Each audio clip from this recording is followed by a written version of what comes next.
안녕하세요. 저희는 2020 홍익대 인권주간을 맡아 라이더 토크쇼를 진행하게 된 미대의 외침 지홍입니다. 세윤입니다. 손쉽게 음식을 주문할 수 있는 요즘, 그 음식을 배달하는 라이더들의 이야기를 들어보는 시간을 준비했습니다. 배달 노동의 현실 썰부터 플랫폼 산업, 그리고 라이더들의 노동조합인 라이더 유니온의 이야기까지 다양한 내용들을 앞서 우선 한국의 배달 산업 구조와 플랫폼 노동에 대하여 알아보도록 하겠습니다. 음식점에 직접 전화를 걸거나 방문하지 않아도 누구나 스마트폰을 이용해서 손쉽게 배달 음식을 주문할 수 있는 시대가 되었습니다. 바로 요기요, 배달의 민족을 비롯한 플랫폼 산업 덕분인데요. 이전에는 라이더 개인이 식당에 고용되어 일을 하는 것이 일반적이었지만 오늘날 대다수의 라이더는 플랫폼 노동자라고 보아도 과언이 아닙니다. 노동자는 사장이나 고용자 등의 사용자에게 자신의 노동력을 판매하고 자신의 노동에 대한 대가로 사용자에서 임금을 받습니다. 한편 사용자는 노동자가 노동을 하는 장소에서 그들을 관리 감독합니다. 플랫폼은 주체인 사람과 객체인 교통수단, 사물, 자원 등을 매개하는 장치입니다. 그리고 플랫폼 노동은 이 디지털 플랫폼을 기반으로 이루어지는 노동을 말합니다. 한국고용정보원은 플랫폼 노동의 특징을 다음과 같이 정리합니다. 첫 번째, 디지털 플랫폼의 중개를 통하여 일자리를 구한다. 두 번째, 단속적, 즉 일회성, 비상시적, 비정기적 일거리 한 건당 일정한 보수를 받는다. 마지막 세 번째, 고용계약을 체결하지 않고 일하며 근로소득을 획득한다. 원칙대로라면 플랫폼 노동자는 시공간적인 제약으로부터 자유롭고 사용자의 업무 지휘나 감독을 받지 않는 것이 맞습니다. 그럼에도 불구하고 플랫폼 노동자들은 사용자인 플랫폼 업체에 의해 노동시간, 장소 등에 대한 지시나 감독을 받고 있습니다. 즉 그들은 노동자로 인정받을 수 있는 조건을 갖추었음에도 직접적인 사용자가 없다는 이유로 개인사업자로 분류됩니다. 결과적으로 이들은 노동자라면 기본적으로 보장받아야 할 4대 보험, 연장휴일 근로수당, 퇴직금 등의 권리를 보장받지 못하며 산업재해를 비롯한 노동과 관련한 모든 위험을 혼자 부담하게 됩니다. 다음으로는 플랫폼 노동의 등장 배경에 대하여 알아보도록 하겠습니다. 간접고용, 계약직 등 여러 형태의 비정규직과 같은 노동 불안정화의 추세는 1990년대 후반 경제위기 이후로 계속되어 왔습니다. 노동의 불안정화는 계약직과 같은 단기 고용 형태가 늘어나는 추세로 이어졌고 그 다음으로는 간접고용, 비정규직이 문제가 되었습니다. 많은 경우 대기업이 외주화한 일들을 맡는 중소기업들은 자기 사업을 독자적으로 경영하기보다 원청 대기업에 의해 좌우될 수밖에 없습니다. 그리하여 하청업체에서 일하는 노동자들의 노동조건 또한 원청 대기업에 의해 결정됩니다. 하청은 더 나아가 특수고용으로 이어지는데요. 특수고용은 외주를 다른 기업이 아니라 개인에게 맡기는 것입니다. 이때 노동자 개개인은 개인사업자로 취급되기 때문에 근로기준법 등 노동법의 적용조차 받지 못합니다. 이러한 간접 고용은 플랫폼 노동까지 이어집니다. 스마트폰이 보편화되면서 언제 어디서나 접속 가능한 온라인 플랫폼이 새로운 상거래 모델로 등장하였는데요. 노동의 불안정화는 이런 기술의 발전으로 인해 더욱 심화됩니다.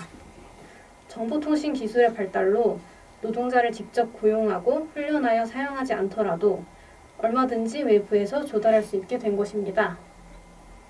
이로 인해 결과적으로 노동자를 직접 고용하지 않음으로써 노동조합이나 노동법을 회피할 수 있게 되었습니다. 플랫폼 노동자 역시 개인사업자로 분류되면서도 자기 사업을 할 여지는 없이 오직 노동만을 제공한다는 점에서 디지털 특수고용이라고도 불립니다. 하지만 플랫폼 노동은 일반적인 특수고용보다 더 불안정한 형태입니다. 기업과 전속계약을 맺는 보통의 특수고용과는 달리 플랫폼 노동자는 개별 작업마다 일을 시키는 당사자가 다 다르고 여러 플랫폼을 사용하기 때문에 훨씬 더 전속성이 약하기 때문입니다. 다음으로는 플랫폼 노동의 문제를 봐보겠습니다. 문제점 그 첫 번째, 경쟁의 격화와 가시화. 플랫폼은 진입장벽이 없어 사용자와 고용자를 한정없이 모집할 수 있으며 이는 플랫폼 노동자 간의 경쟁을 격화시키고 플랫폼은 이러한 경쟁을 가시화합니다. 두 번째, 비가시화된 노동시간. 플랫폼 노동에서는 호출형 플랫폼의 콜을 기다리며 대기하는 비가시화된 또는 숨겨진 노동시간이 있습니다. 이러한 대기시간은 실질적으로 작업을 하는 시간은 아니지만 그렇다고 노동시간이 아니라고도 할 수 없습니다. 세 번째, 불투명한 감시, 불투명한 통제. 원칙대로라면 플랫폼 노동자는 사용자의 관리 감독을 받지 않는 것이 맞지만 사실상 플랫폼 노동자들이 일하는 과정은 투명하게 감시되어 데이터로 축적됩니다. 그리고 기업은 이러한 알고리즘에 의한 관리를 통해 노동자들에게 호출이나 일감의 제한, 자리 배치의 불이익 등 사후적인 제재를 가합니다. 네 번째, 플랫폼 노동자의 노동자성 문제. 그렇다면 플랫폼 노동자들은 왜 노동자성을 인정받지 못하는 것일까요? 먼저 노동시간을 측정하기 어렵다는 문제가 있습니다. 노동시간은 법정 노동시간 제도를 비롯하여 최저임금, 법정수당, 휴가휴직 등 노동을 보호하는 법과 제도들의 기준이 됩니다. 이로 인해 플랫폼 노동자들은 노동자를 위한 법적 보호의 사각지대에 놓이게 됩니다. 따라서 플랫폼 노동자의 노동권을 보호하기 위해서는 노동 조건을 개선하는 기준을 재조정해야 합니다. 다음으로는 사용자가 불명확하다는 문제가 있습니다. 전통적인 노동과는 달리 플랫폼 노동에서는 사용자가 누구인지조차 특정하기 어려워집니다. 사용자가 불명확해짐으로써 해고, 부당 노동행위, 산재 등 개별적, 집단적 노사관계법을 적용하기 힘들어집니다. 그러나 플랫폼 노동자는 플랫폼을 통해 일감을 얻고 기술적으로 노동과정을 감시당하며 사후 제재 또한 받을 수 있습니다. 따라서 노동의 직접적인 관리 감독만을 사용이라고 볼 것이 아니라 사후적인 통제 등을 사용자를 판단하는 기준으로 넓힐 필요가 있습니다. 이렇게 되면 대다수의 플랫폼 기업은 사용자의 역할을 하고 있다고 볼 수 있습니다. 다섯 번째, 보호에서의 배제. 화면에 보이는 왼쪽 그래프를 보시면 설문조사 결과 임금 미지급, 무상 추가 노동, 폭언 폭행이나 인격적 무시, 업무상 상해에 대한 자비 치료, 업무상 손실에 대한 자비 배상 등의 부당한 경험을 겪은 노동자는 평균적으로 절반 가까이 됩니다. 그러나 이러한 일을 당했을 때 플랫폼사에서 조정 및 해결하는 절차가 있다는 답변은 극히 적었습니다. 오른쪽 그래프를 보시면 있다는 대답은 6.7%에 불과했으며 없다는 대답이 42.8%에 달했습니다. 절차가 있어도 효과가 없거나 사용하기 어렵다는 대답 또한 20% 가까이 되었습니다. 아직 플랫폼 노동은 그 형태가 정형화되어 있지 않으며 플랫폼 노동자들을 보호할 수 있는 법과 제도 또한 존재하지 않습니다. 때문에 앞으로 기업과의 협상 또는 관련법의 입법 또는 수정 요구를 통해 노동자성을 인정받고 권리를 회복해야 합니다. 이를 위해서는 전국에 퍼진 라이더들이 하나의 목소리를 내는 것이 중요합니다. 네, 다음으로 우리가 지금 라이더 유니온에 주목해야 하는 이유에 대해서 라이더 유니온의 활동과 더불어 말씀드리겠습니다. 라이더 유니온은 법망 밖에 존재하는 라이더들의 노동 환경을 드러내고 노동자로서의 권리를 보장하기 위해 지난 2019년 5월 1일 출범한 배달 노동자의 노동조합입니다. 2018년 7월 100원의 폭염수당을 요구하는 1인 시위에 출발하여 현재 약 300여 명의 조합원이 활동하고 있는 라이더 유니온은 주로 입법 활동과 제도 개선 활동에 힘써오고 있습니다. 2019년 5월 1일 노조 출범 총회에서 유상운송보험료 현실화, 안전배달료 도입과 최저임금 인상, 폭염, 한파, 미세먼지 등 날씨 대책 마련, 플랫폼세를 통한 산재 보상과 유급 휴일, 휴업수당 보장, 정부, 기업, 라이더 유니온, 3자 단체 교섭 등을 5대 요구안으로 제시하며 본격적인 활동을 시작했습니다. 이후 2019년 7월 강서구 소재 배달 대행 업체인 배달은 형제들과 역대 첫 단체 협상을 통해 안전배달료를 도입하였습니다. 2020년 7월 14일에는 배달의 민족에서 문제 제기를 통해 배민 커넥터의 근무 시간 제한을 없애는 성과를 이끌어냈습니다. 2019년 11월 18일 서울시로부터 노조 설립 필증을 받아 합법 노조가 된 이후 최근에는 서울시 노조를 넘어 전국 노조가 되기 위해 지난 7월 30일 고용노동부에 노동조합 설립 신고서를 제출하기도 했습니다. 이처럼 라이더 유니온은 배달 노동자들의 처우 개선을 위해 노동 환경과 제도에 대해 자층적인 문제를 제기하고 배달의 민족, 쿠팡이츠, 근로복지공단 등 관계기관의 변화를 이끌어내는 등 눈에 띄는 성과를 이루고 있습니다. 잠시 후 라이더 유니온 박정우 위원장님과 송수경 조합원님을 모시고 본격적인 토크쇼를 진행하겠습니다. 잠시 기다려주세요.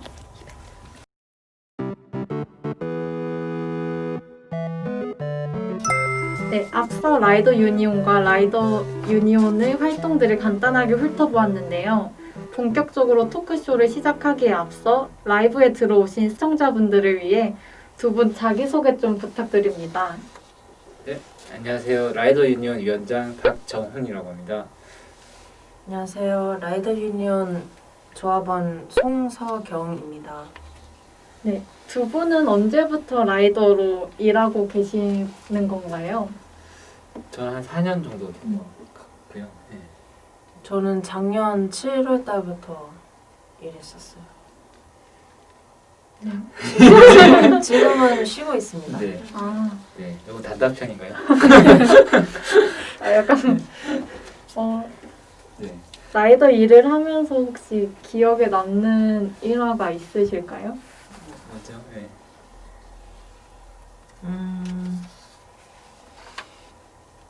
그 가게에 갔는데 원래는 음식이 3분 안에 나와야 되는데 음식을 한 11분 정도 늦게 나왔어요. 근데 한 10분 정도 되니까 손님한테 전화가 왔는데 제가 앞에 서 있는데 저를 바라보면서 네, 출발했어요. 곧 도착할 거예요. 이러는 거예요. 제 눈을 마주보면서 그래서 이러다가 음식을 들고 가고 있는 도중에 또 전화가 왔어요. 콜라를 안 줬으니까 빨리 돌아오라고. 아이고. 근데 이미 손님한테 아까 전에 제가 출발을 했다고 말을 해놓은 상태잖아요. 그래서 저는 손님한테 먼저 음식을 주고 다시 가서 콜라를, 그리고 원래 이럴 때는 콜을 하나 더 불러서 다른 사람이 가야 되거든요. 콜라만. 근데 그러면 또 이제 콜비가 또 더 나가니까 사장님은 빨리 오라고 했는데 전 이미 손님 집 근처에 와 있어가지고 다시 손님한테까지 갔다가 다시 콜라를 가지러 갔다가 또 그랬던 그런 기억이 나네요. 그리고 손님이 엄청 뭐라 했었어요. 아까 전화했을 때 출발했다고.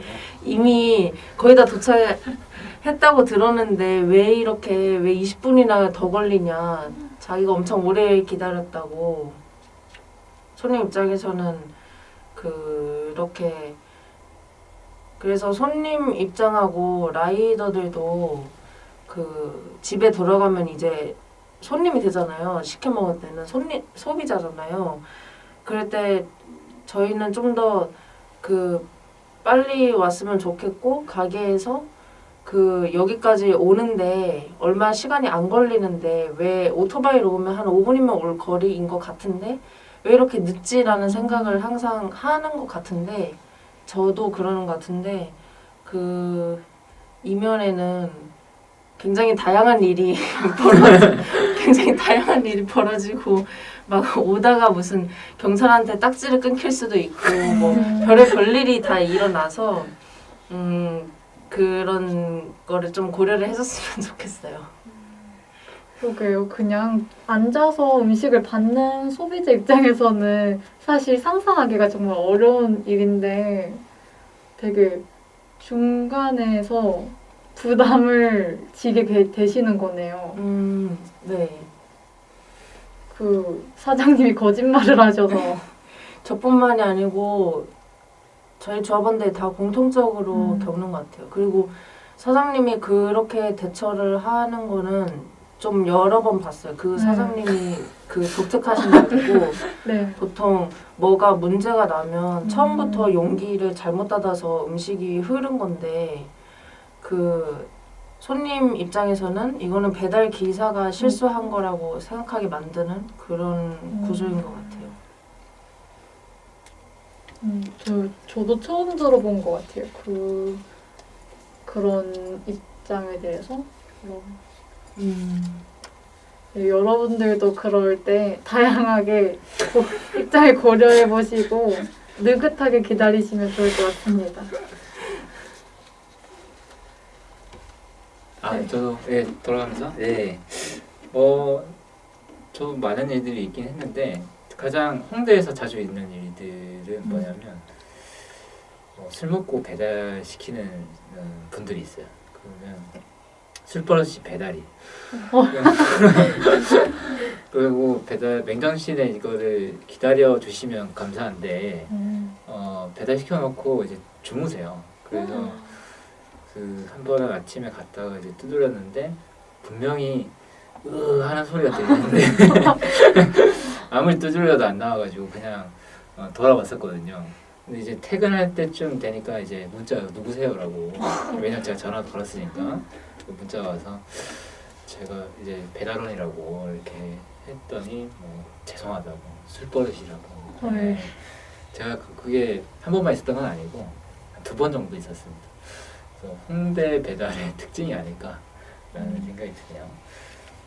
그럼 아까 손석영 조합원님께서 말씀해주신 그 거의 2번 왔다 갔다 하신 거고 그럴 때는 한 번을 받으시는 건가요? 한 번 수당은? 아니, 네. 그 배달의 민족 같은 경우는 큰 회사다 보니까 돈을 더 줘요. 근데 저희는 그런 구조가 없어가지고. 이거 왜 여쭤봤냐면 박정우 위원장님 같은 경우에도 그러면 배달이 안 되면 손해를 입게 되시는 건지. 신분과 기업에 따라 다릅니다. 그러니까 그 맥도날드 소속으로 그런 일을 당했으면 이제 근로자 신분이기 때문에 최저시급과 이제 배달건으로 이제 인정은 되고, 그런데 제가 이제 배달 플랫폼으로 일했다고 하면 크고 좀 그런 원칙이 있는 플랫폼 같은 경우에는 추가 배차라고 해서 저희한테 보상을 주는 건데 보상콜이라고도 부르고요. 그렇지 않은 곳에서는 이제 음식점 사장이 임의로 전화를 해서 방금 같은 경우는 규칙을 어기신 거죠. 네. 오라고 했을 때 라이더가 이걸 만약에 거부해서 음식점 사장한테 찍히면 음식점이 회사 자체를 옮겨버릴 수가 있어요. 동네 배달 대행사를 A사였다면 B사로 옮겨버릴 수 있기 때문에 라이더 입장에서는 그 음식점 사장님한테 뭐라고 하기 힘들죠. 제가 동네 배달 대행사를 했을 때는 저도 얌전해져요. 네, 그런 구조가 있습니다. 네. 맞아요. 옮기는 경우를 굉장히 많이 봤어요. 옮겨버리면 다른 라이더의 일감도 내 실수 때문에 없어지는 거니까 그 가게에서 나오는 콜이라고 하는 것을 다른 라이더도 일을 못하게 되니까 이제 죄책감이 드는 거죠. 그래서 종속적이게 돼요. 그러게요. 되게 자유로워 보이는데 사실은 그렇지 않은 경우가 많은 것 같습니다. 네, 그다음 최근에 배달 노동을 통해 부수입을 많이 올릴 수 있다는 이야기들이 인터넷에 꽤 많이 퍼지고 있는데 혹시 이런 이야기에 대해서 배달 노동자로서는 어떻게 생각하시는지, 그리고 이런 이야기들과 실제 노동 현장의 사이의 간극이 어떤지 듣고 싶습니다.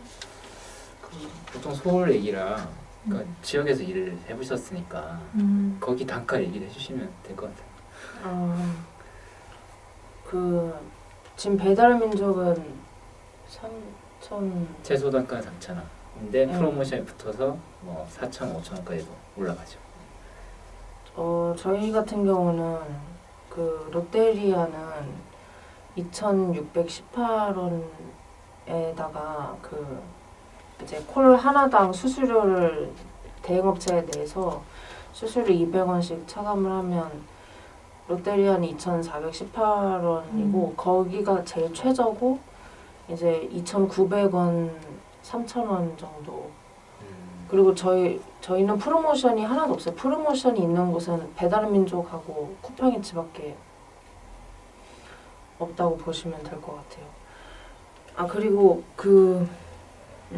최근 배달 노동을 통해 부수입을 많이 올릴 수 있다는 이야기들에 대해서는 개인적으로는 그 각자의 사업장에서 그 내몰리는 사람들이 일자리가 갑자기 없어졌을 때 가장 먼저 생각하게 하는 것이 쿠팡이츠나 배달의 민족의 광고인 것 같아요. 뭐 소풍 가듯이 배달을 하거나 퇴근 후에 운동 겸 배달을 하세요 이런 광고를 보면 제 주변 친구들도 실직했을 때 가장 먼저 눈을 돌리는 데가 배달 그 부업 삼아서 하는 배달이라고 말을 하더라고요. 근데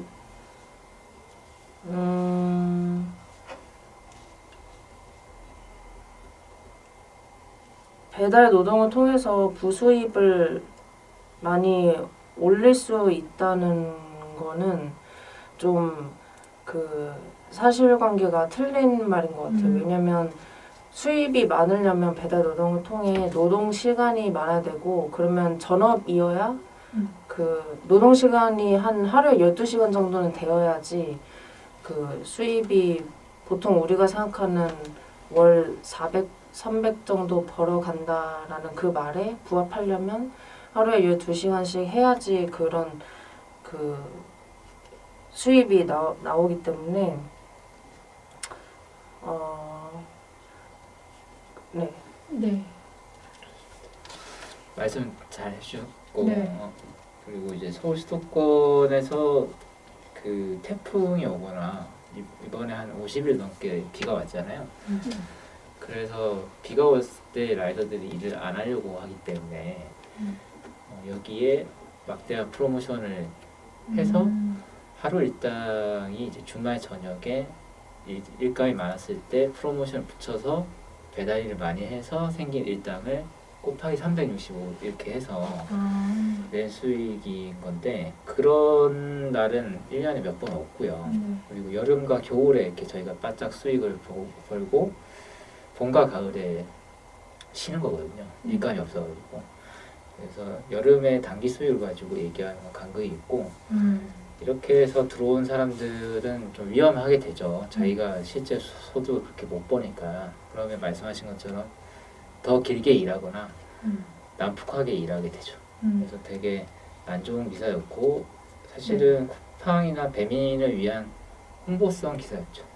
왜냐하면 그 기사를 보고 더 많은 노동력이 들어올 거고 그러면 더 싼 가격에 배달을 시킬 수 있기 때문에 사실 이건 한국뿐만 아니라 해외에서도 수익을 많이 얻을 수 있다라고 광고를 합니다. 플랫폼 기업들이. 근데 뭐 지역은 뭐 이런 것과 해당이 안 되는 상황이죠. 지역에 따른 차이나 뭐 계절에 따른 차이 그리고 위험 가능성에 대해서는 전혀 배제하고 거의 진짜 플랫폼에 대한 홍보가 되는 거군요. 네. 다음 질문 넘어가면 될 것 같습니다. 네. 이제 코로나19가 최근에 확산되면서 배달 음식의 소비량이 늘었다고 들었는데요. 그러면 이에 따른 어려움이나 배달 음식을 주고받을 때 감염 위험성은 혹시 없으신지 궁금합니다. 일단 뭐 감염 위험성은 뭐 언제나 네. 있는 건데 어쨌든 요즘에 비대면이 늘어가지고 저희가 코로나19가 본격화하기 전에 한 2월 말쯤에 어쨌든 대책을 마련하라라고 주장을 했었고 그 주장 일부 받아들여져서 비대면 배달 문화들이 좀 확산이 됐어요. 그래서 그래서 좀 감염 위험성을 낮추는 부분이 있었고 배달 음식 소비량이 늘긴 늘었죠. 근데 이제 계절적인 요인이 더 컸다고 저는 생각이 들고 그리고 지금은 줄었고요. 10월쯤에는 일감이 없고 그리고 4인 가족이 발달된 도시, 중소도시 같은 경우는 코로나19라고 해서 배달이 막 늘진 않았어요. 그러니까 집안에서 가사노동자가 존재하냐, 존재하지 않냐의 차이 그리고 그 가사노동자한테 밥 줘라고 할 수 있냐 없냐 네, 차이에 문화적 차이에 따라서 1인 가구의 차이에 따라서 배달량이 차이가 있다고 보시면 될 것 같습니다. 네. 아니 말씀 너무 잘해주셔가지고 그러면은 이 외에도 노동에 따른 위험들이 있다면 혹시 어떤 것이 있을까요? 특히 여성 조합원분이 여성 라이더로서 겪는 위험이나 애로사항이 있으시다면 함께 말씀해 주시면 감사하겠습니다.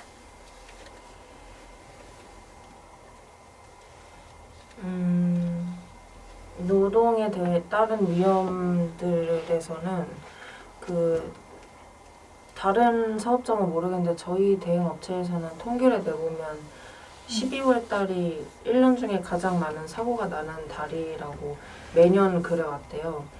그게 저희가 추측하기로는 그 날씨가 추워지면서 그 좀 더 그 오토바이가 사고가 가장 많이 나는 경우가 골목 들어갈 때 골목 초입이나 아니면 그 4차선에서 가장 많이 나는데 여름보다는 제가 봤을 때도 겨울에 더 그 4차선이나 골목 초입에서 나는 사고가 더 많은 것 같아서 그런 위험이 있고 여성 조합원분이 그 여성 라이더로서 겪는 애로사항 같은 경우는 그 손님이나 가게에서 여성 라이더라고 너무 이상하게 보는 거 그게 가장 애로사항인 것 같아요. 확실히 저도 배달을 시켰을 때 이제 여성 라이더분보다 남성 라이더분이 더 익숙하다 보니까 좀 그런 인식이 조금 안 좋게 퍼져 있는 것 같습니다. 네, 제가 이거를 인터뷰를 위해서 자료를 볼 때 봤는데 거기서 요즘에 되게 그 배달 쿠팡 같은 경우에는 배달하기 전에 교육을 이수하고 그거를 뭐 헬벳이나 그런 걸 사야 된다고 들었는데 그 교육 이수장 자체에서는 여성분들이 되게 많았는데 그게 현장에 가면 그분들이 다 없어져 있다? 이런 식으로 그래서 그 현장에서의 뭔가 그런 게 있기 때문에 뭔가 헬멧을 자비로 구매하고도 포기하게 되는 게 있지 않을까라고 생각을 해서 여쭤본 질문이었습니다. 혹시? 근데 그 쿠팡이 너무나 쉽게 누구나 다 들어오라고 광고를 해서 지금 통계로 아마 쿠팡 노동자 수만 지금 5만 명인데 실제로 일하는 사람은 심지어 저도 쿠팡 가입해놨는데 한 번도 쿠팡 일을 안 했거든요. 그리고 제 주위에도 다 일단 쿠팡 교육까지는 듣고 그냥 한번 해볼까 난 지금 일자리가 원래 이번 달까지 일하다가 갑자기 어느부로 없어지면 쿠팡 생각을 해서 쿠팡 교육을 받는다고 하더라고요. 그래서 그 전체적으로 쿠팡 교육장에서 10명이 오면 그 중에 1명이 남는다고 생각을 해서 그게 성별 때문만은 아닌 것 같아요. 그러니까 10명이 교육을 받으면 1명이 남으니까. 근데 말씀하신 그 노동 현장에서 그 주문자 집에 여성 라이더가 찾아가는 거니까 그런 위험은 항상 있다고 저도 생각합니다. 네. 그러면 이제 앞에서 말씀해주신 뭐 겨울철에 늘어나는 오토바이 사고와 같은 그런 여러 가지 위험에 대한 대책은 혹시 마련되어 있나요? 뭐 산업재해나 라이더들의 노동자성에 대해 배달 대행 업체 또는 고용주는 어떤 태도를 취하고 있는지 알고 싶습니다. 네, 뭐 산재는 일단은 되고요. 특고 산재라고 해서 전속성이 있을 경우에 월 118시간, 월 124만 2,100원 이상으로 일하거나 소득을 얻으면 산재 당연 가입 대상이 됩니다. 그래서 산재 당연 가입 대상이라는 거는 산재에 가입하지 않았어도 사고가 났을 때 산재 신청이 가능하고 보상도 가능한 걸 말하는 거고요. 근로자들은 다 이 산재 당연 가입 대상입니다. 저희는 이제 특수고용 종사자 중에 14개 직종 중에 하나로 들어가 있어서 킥서비스, 전속 킥서비스로 들어가서 이 대상인데, 근데 다만 예외가 있는데 산재 조정 제외 신청서라는 게 있어요. 네. 그래서 이거를 쓰면 아, 산재 보상을 받을 수 없어서 최근에 CJ에서 일하시던 네. 분들이 이제 남겼던 게 산재 조정 제외 신청서가 네. 이제 대필로 밝혀졌죠. 그러니까 특고 노동자이기 때문에 그거를 쓴 거고, 이걸 쓰면 사업주 부담분이 또 있거든요. 산재비 50% 이걸 또 안 낼 수 있어요, 사장이. 그리고 산재 보상의 의무에서 완전히 벗어날 수 있기 때문에 이거를 쓰게 하는 경우가 많이 있어서 큰 구멍이 있고요. 특고 노동자 10명 중 8명이 이걸 써요. 그러니까 사실 구멍이 아니라 전체죠. 네. 그래서 이게 큰 문제라고 보시면 될 것 같고, 라이더들의 노동자성은 이제 근로기준법상 근로자나 그다음 산재법상 그 보호 대상이랑 차이가 있긴 합니다만, 그 산재법상의 보상을 받는 거에 대해서는 이제 논의가 어느 정도는 되는 거고요. 근데 근로기준법상 근로자가 되는 것은 첨예한 논쟁거리다. 내가 지시한 게 아니다. 뭐 이런 아니다. 사실상 우리는 종속받고 있다. 이거는 논쟁거리죠.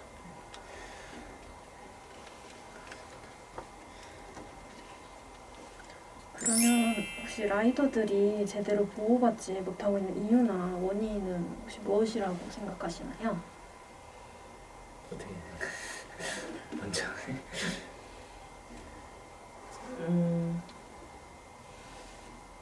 일단 라이더들이 그 노동자성이 없기 때문에 네. 라고 생각을 하는데, 그러면 라이더들한테 노동자성을 주면 이 문제가 해결되냐? 그건 또 아닌 게, 노동자성을 주면 그 법정 최저시급을 받는 노동자로 저희는 다 최저시급을 받고 일하고 있잖아요. 네.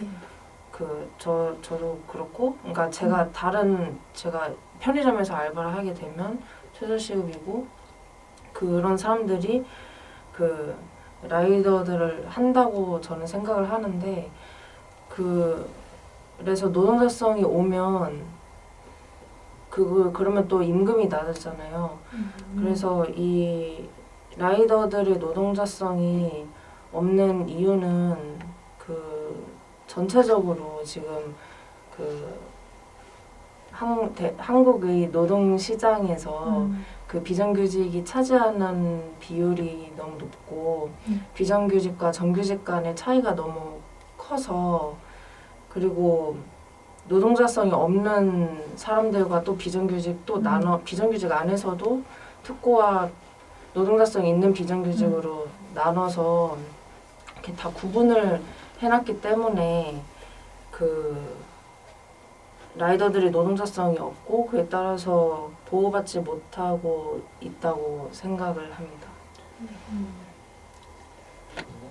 좋은 동의하고, 실제로 이제 근로기준법상 근로자의 현실이 최저임금 노동자에다가 뭐 직장 내 갑질 당하고, 그다음에 근로자든 아니든 산재 당하고, 뭐 이런 상황이 있기 때문에 쟁취하고 싶은 노동자가 존재하지 않아서 근로자성을 제대로 얘기하기가 힘든 상황인 거죠. 그러면은 우리가 해야 될 건 사실은 제대로 된 노동권을 보장할 수 있는 노동법을 만들고 거기에 라이더들도 이제 보호를 받을 수 있게 같이 가야 되고 특고랑 플랫폼이랑 근로기준법상 근로자의 문제를 분리시켜서는 사실은 문제를 해결하기는 너무 힘든. 네, 이어서 질문 드리겠습니다. 네.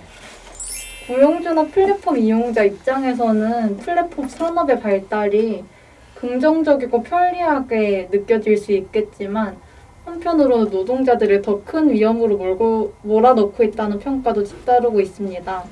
이런 평가에 대해서는 어떻게 생각하시나요? 실제 노동자의 입장에서 플랫폼 산업의 발달이 가져오는 위험에는 무엇이 있을까요? 왜냐하면 플랫폼 산업이 발달하면서 공유 경제라는 개념이 떠오르면서 되게 엄청 긍정적인 효과가 부각이 돼서 아마 이용자 입장에서는 부정적인 게 잘 안 보일 것 같아요.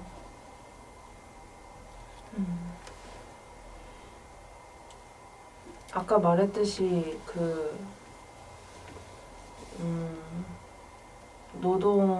노동권과 플랫폼 산업이 같이 발달해야지 노동권은 그대로인데 플랫폼 산업이 발달하면 오히려 현재 지금 일하고 있는 사람들의 일자리마저도 점점 기업들이 그냥 다 계약 종료시키고 플랫폼 노동자를 만들어버리면 되겠다. 아니면 다 특고로 전환시켜서 자유롭게 일할 수 있게 하면 되겠다라는 식으로 기업들이 그거를 이용해서 그럴 위험이 있기 때문에 지금 현재도 그러고 있고 노동권하고 플랫폼 산업이 발달이 같이 가야 된다고 생각을 해요. 타다 같은 걸 보면 될 것 같은데 타다는 많은 분들이 소비자 편익이 높았던 서비스죠. 근데 이제 타다는 소비자가 콜택시라고 생각해서 부르는데 그 화면을 보면은 소비자가 렌트를 하는 거거든요. 차를 렌트하는데 인간도 같이 렌트하는 거예요. 그래서 렌트에 동의하십니까라고 적혀 있어요.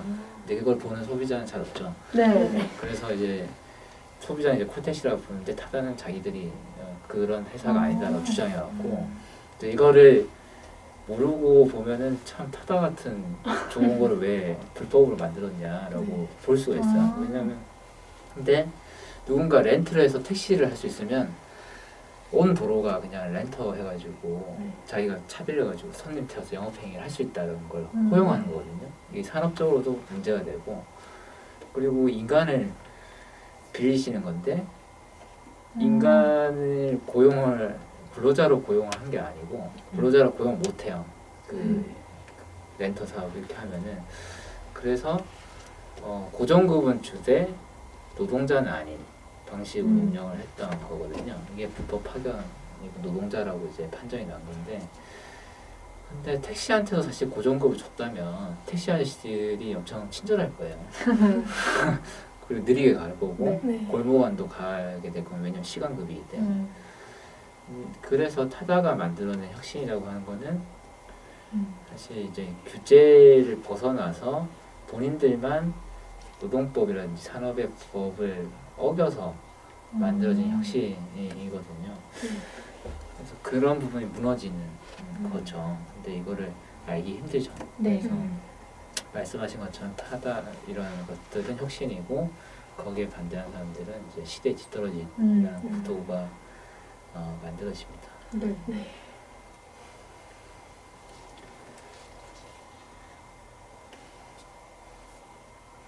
더불어 현재 플랫폼을 기반으로 하는 고용 형태에 대해서도 간단하게 설명해 주시면 시청자들께서 이해가 쉬우실 것 같아요.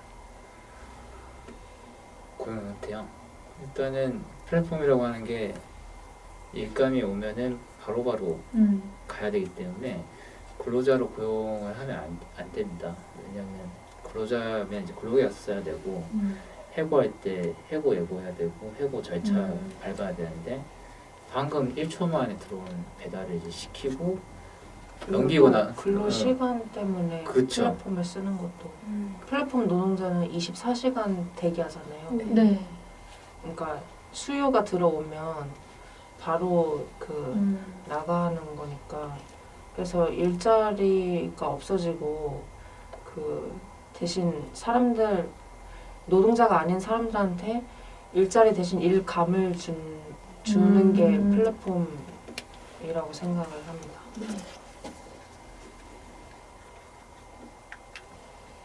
초단위 계약이라고 보시면 되겠습니다. 네.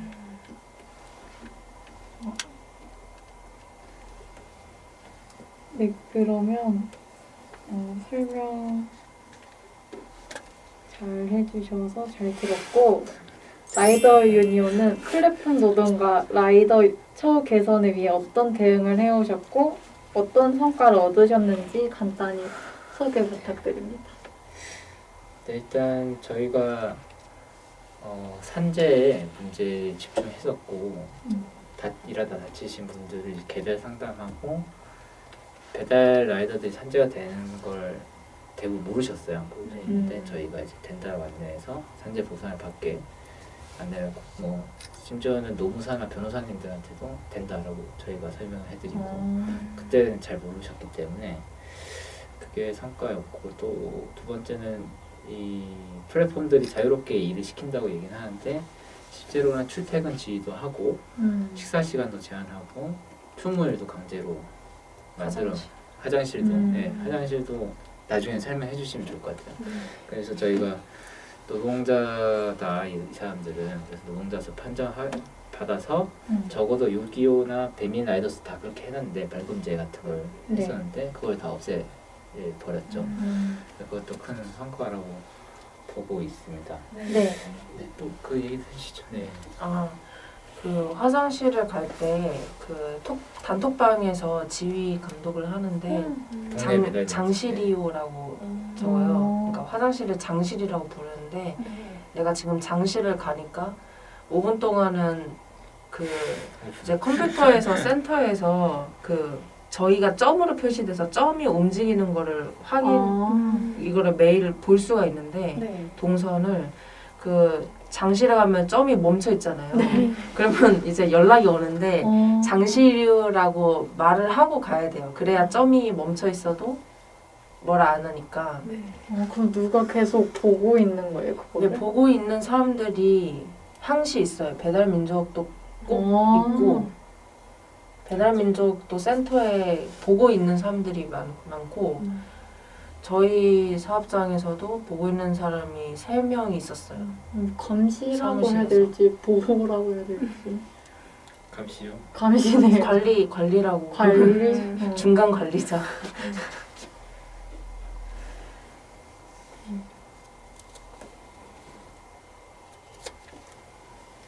다음 질문 너무 그러면은 가장 최근에 라이더 유니온이 라이더들의 처우 개선을 위해서 진행하고 있는 일이 있다면 혹시 무엇인가요? 네,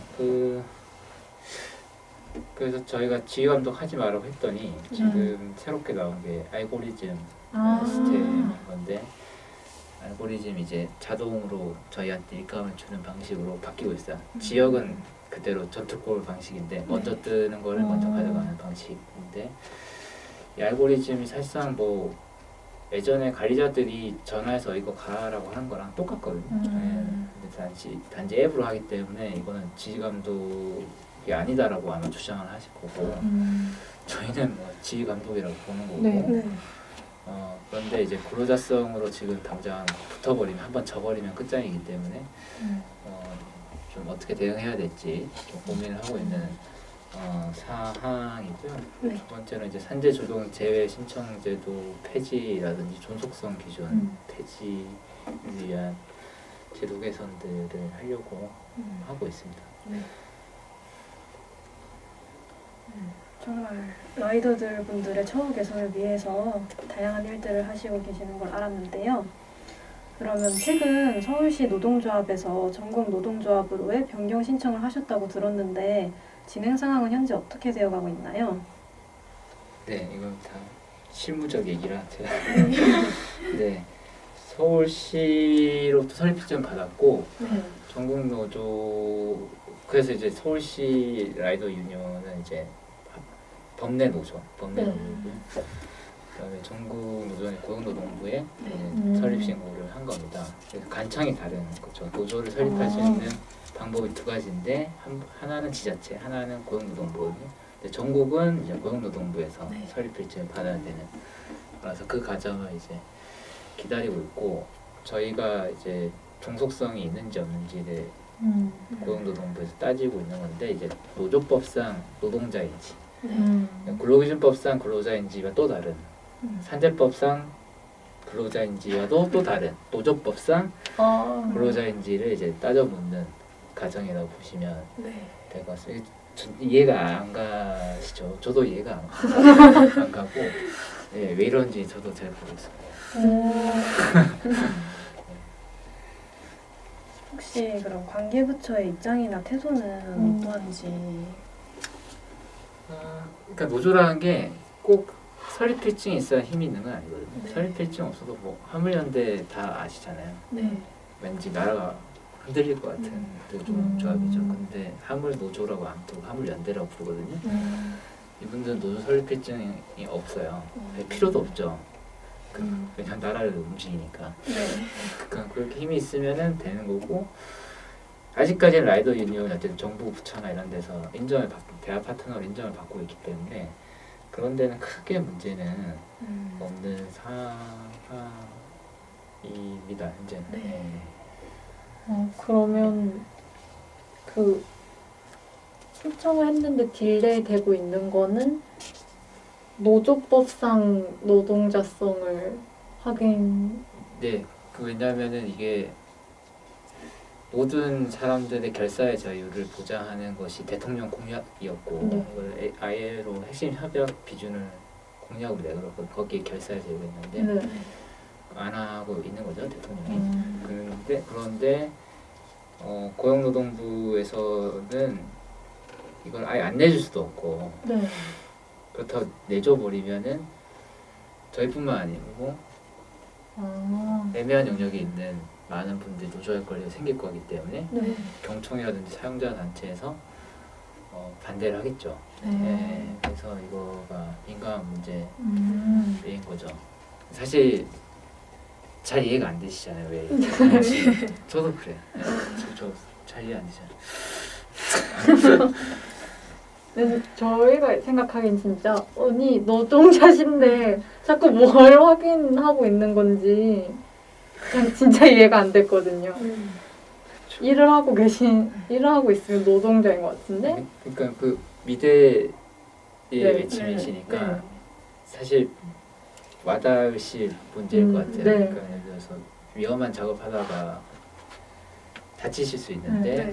그거는 이제 산재법상 노동자가 인정받으셔야지 이게 되는 거고 노조를 결성하고 싶으실 수도 있잖아요. 네. 미대 교수들과 한번 싸워보고 싶고 근데 이거를 결사의 자유가 있는지 없는지를 이제 따져 묻는 거죠. 노동자성이 있냐 없냐 당신들의 사용자가 누구냐 교수들이냐 학교냐 아니다 얘는 프리랜서들이다. 근데 정말 자유가 있냐 예술의 너무 철학적인 얘기인가요? 예술의 자유가 있냐 뭐 이런 얘기들까지 퍼져가는 얘기라고 보시면 돼요. 네. 네, 이해가 네. 확실히 이렇게 들으니까 이해가 더 쉽게 잘 되는 것 같습니다. 이해가 되지만 뭔가 납득은 안 되는 맞아요. 느낌이라고 해야 되나? 네. 네. 그러면 앞으로는 어떤 활동을 이어나갈 예정이신지 계획이 있으신가요? 네, 저희 뭐 일단은 각 지역 지부들 만들 생각이고 선거들을 좀 치르려고 지부장이나 대의원들을 하려고 하고 있습니다. 현재. 네. 그리고 여성 조합원 모임도 12월 달에 진짜요? 갖기로 했습니다. 맞습니다. 네. 제가 할 건 아닌데 같이 아, 네, 같이 노조에서 지원을 해서 라이더 유니온 힘이 커지고 거대해지기를 바라겠습니다. 고맙습니다. 또 저희가 학생이다 보니까 노동이 존중받는 사회를 만들기 위해 예비 노동자인 학생으로서 함께할 수 있는 일은 어떤 것이 있을까요? 그 미래 외침 세윤 페이지를 봤는데 그 노학연대 활동을 하고 계시잖아요. 아, 네. 근데 되게 잘 그러니까 이미 잘 하고 계시는 것 같아가지고 그런 그 노학연대 활동을 그 하고 하는 것이랑 학교 내에서 학생들에게 그 알리는 것을 동시에 이렇게 같이 하면 좀 그래도 노동이 존중받는 사회에 조금씩 네. 네, 사실 저희도 졸업하면 거의 아마 80%의 확률로 비정규직이 될 것 같은데 보통 제 주위에 친구들이나 그 학생들은 비정규직에 대해서 크게 와닿게 생각하고 있진 않은 것 같아요. 그래서 그런 얘기를 계속 꾸준히 미대 외침에서 해나가겠습니다. 네, 감사합니다. 다음으로는 이제 질의응답 시간을 가져볼 건데요. 네. 서울과 그 외 지역 라이더들의 일의 차이가 있나요? 라이더 유니온의 활동 범위나 어떤 지역에서 조합원이 많이 가입했는지도 궁금해요. 라고 질문을 주셨는데 아까 약간 얘기가 나왔는데 한 번 더 정리해 주실 수 있나요?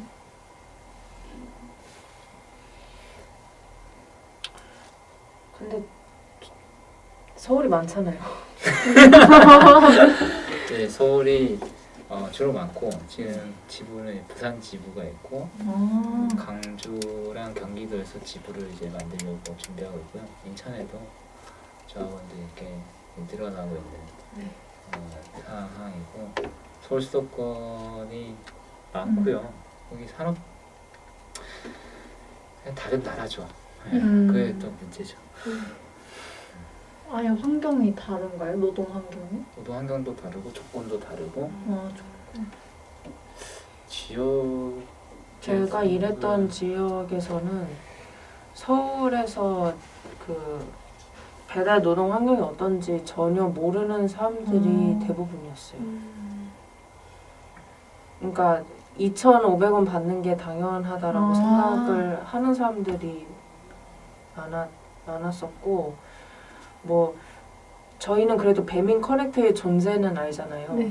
근데 배민 커넥트 뭐 배민 라이더스 뭐 이런 거를 하나도 모르는 사람들이 더 많아요. 아무래도 지방에는 플랫폼 자체가 활성이 안 돼 있어서 그런 건가? 경제 규모가 다르기 때문에 플랫폼을 그쵸. 사용하는 소비자 시장과 이게 형성이 돼야지 공급자 시장이 들어오는데 그게 안 되어서 사실 타다 흰색 카니발이라는 게 서울에만 있지 고향에 혹시 뭐 부모님한테 뭐 타다 본 적 있어요? 타다가 뭐요? 라고 하다 뭐요? 너무 논쟁이 서울 중심이에요. 네. 그래서, 네.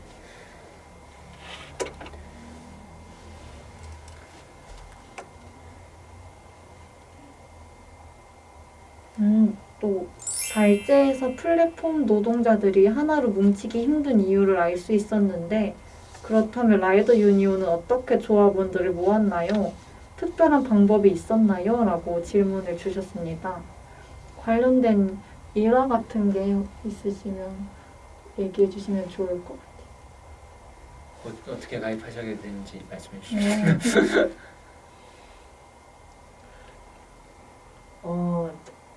제가 조합원들하고 얘기를 했을 때 그 공통적으로 들리는 말이 여기 노조 위원장이 너무 날라다녀가지고 가입했다고.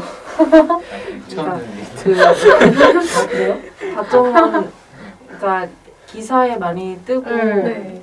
그 좀 화열성이 있다 보니까 그리고 저희가 채팅방을 오픈톡방으로 열어놓아가지고 비조합원인 사람들도 들어와서 뭐 하는 데인지를 볼 수 있게 해놔가지고 거기 있다가 가입하는 그 경우가 많은 것 같아요.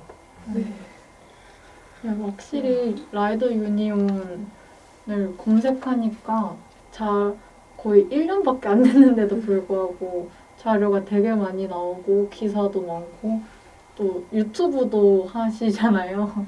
유튜브를 했다기보다는 네. 네. 거기에 되게 그러니까 노동자분들한테 좋은 내용들이 있던데 시작하기 전에도 뭐 어떤 플랫폼을 선택해야 되는지 영상 가르쳐 주시는 것도 봤고 부끄럽습니다. 그리고 이분도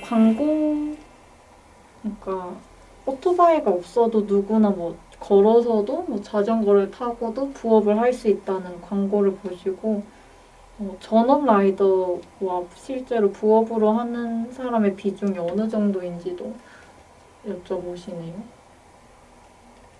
그거는 뱀인한테 물어봐야 될 것 같습니다. 그렇죠. 뱀인이랑 다른데 좀 감을 잡기 힘들고 네. 전업과 부업을 못 자르듯이 가르기도 힘들어요. 그래서 그거를 가르는 사고도 사실은 전통적 방식의 생각일 수 있거든요. 그렇죠. 지방에는 배달의 민족이 없는 곳에는 네. 다 전업이라고 보시면 될 것 그렇죠. 같아요. 플랫폼 업체와 노동자 사이에 갈등이 일어나면 주로 어떤 갈등이 일어나고 어떤 방식으로 해결할 수 있는지 궁금하다고 물어보셨습니다. 이분 노동자랑 사용자의 갈등을 말씀하시는 거예요. 일단 가장 빈번하게 볼 수 있는 갈등은 너무 계약 구조가 취약하다 보니까 그냥 그 한 개만 마음에 안 들어도 바로 계약을 종료시킬 수 있다는 점? 네. 그 점이 가장 빈번하게 나오는 것 같고 뭐 사고 났을 때 이제 만약에 사장님이 산재를 안 드러났을 경우에는 네. 그 노동자는 뭐 산재로 보상을 받고 싶거나 아니면 또 오토바이를 자기 게 아니고 사장님 거를 렌트하다가 타고 다녔을 때 사고가 났을 때 그 오토바이 뭐 스크래치 나거나 오토바이 수리비를 대부분은 다 노동자가 해야 되는 거거든요. 근데 그러면서 이제 갈등이 좀 나오는 것 같습니다. 그런 경우에는 계약 구조가 취약한 경우도 그렇고 보통 갈등을 해결할 때 애초에 평등하게 해결할 수가 있는 게 아니라 위계 안에서 해결을 해야 된다. 되게 그러다 보니까 아무래도 갈등을 그냥 안고 가시는 분들이 더 많겠어요. 네. 이건 뭐 플랫폼 노동자뿐만 네. 아니라 모든 존재들이 네. 그렇죠.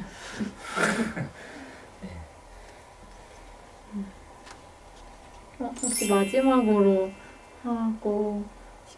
전하고 싶으신 말씀이 있으면 네, 저는 뭐 연대도 좋다고 생각이 드는데 네.